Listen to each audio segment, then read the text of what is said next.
Hello, my name is Ryan. I'm going to be painting. I'm talking about a few things, enjoying my coffee, possibly getting interrupted by that menace. It's early. She hasn't been too menacing this morning.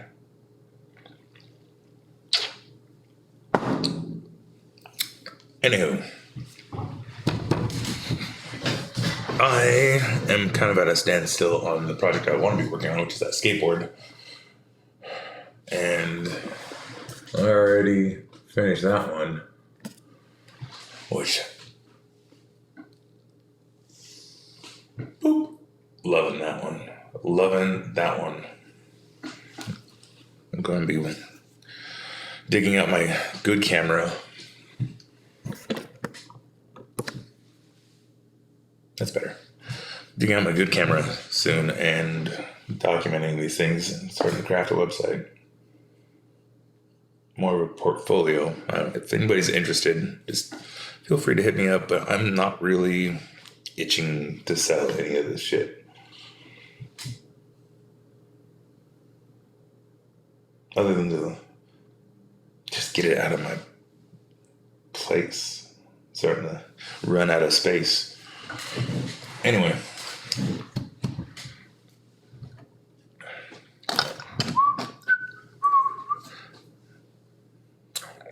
So yeah, this morning I ended up learning a lot about some of the NATO stuff.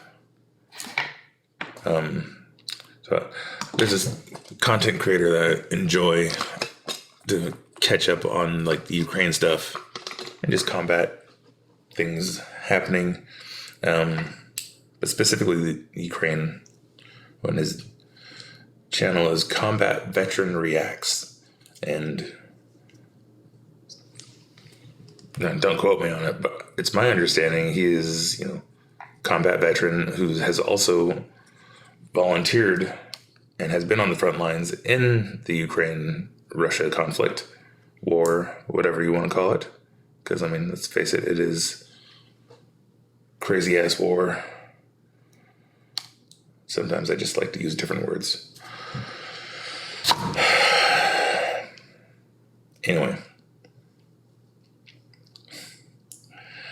he broke down the whole NATO budget thing and and brought up a very interesting talking point. How much money do we make off of NATO opposed to how much do we spend? And they say that, and specifically it comes down to standardization. NATO countries, since they all have this whole military coordination, they require military hardware standardization. And America, being the leading manufacturer of weapons, America makes all the money from it. And the estimated total that the U.S. government made from selling armament to NATO allies last year was $100 billion, which was staggering to hear, and I don't understand why more people don't talk about that one. Because, if our military budget is around $800 billion, and we get $100 billion from selling equipment, that's a pretty good return on things that we're probably going to be doing anyways. And that was his point. It's not that we're spending all this money to defend countries overseas. It's more like a partnership, because we're already spending so much money on defense that has worldwide strike capability. And,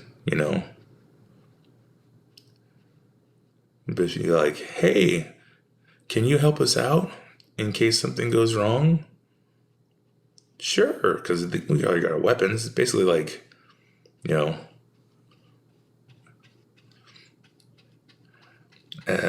it's not really an apt analogy, but say my neighbor went out of town and he came over here and was like, hey, if anything happens to my house, can you make sure it gets taken care of, etc. you know, so like, not really an apt analogy. I'm going to shut up now. Anyway, that was one of those things where it's just like, oh, okay, that's a really good talking point that nobody has really flexed on. Be like,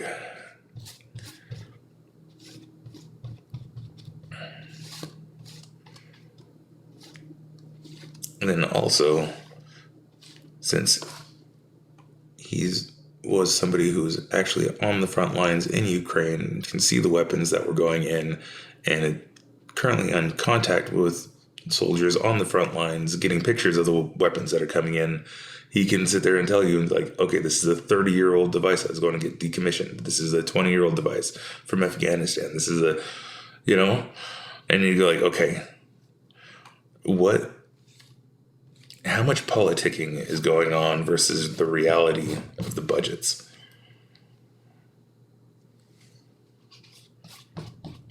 Anyway, I just thought that was fascinating.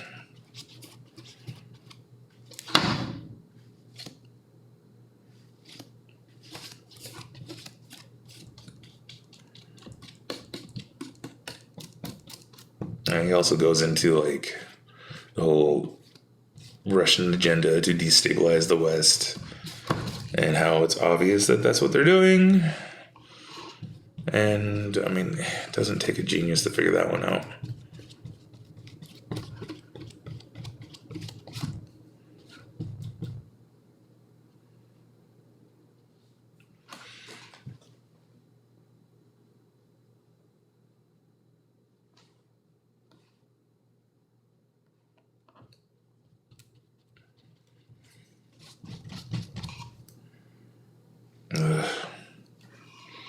Crazy times, but I'll link that video in the description and the channel because it's a good one.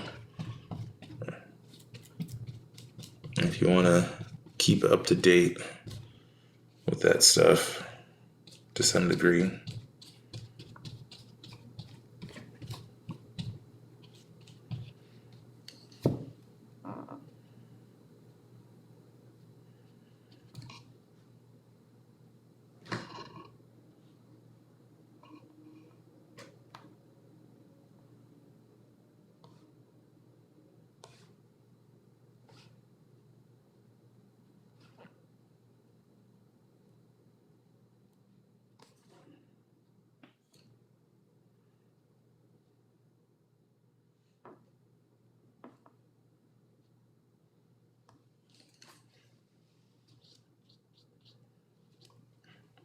Okay.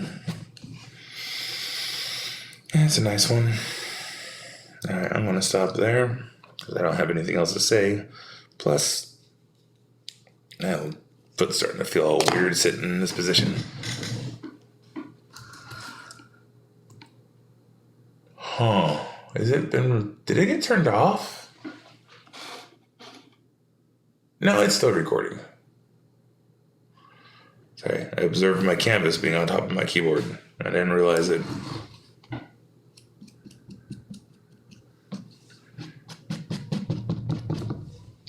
Alright. Whoa, that's not crisp. Oh.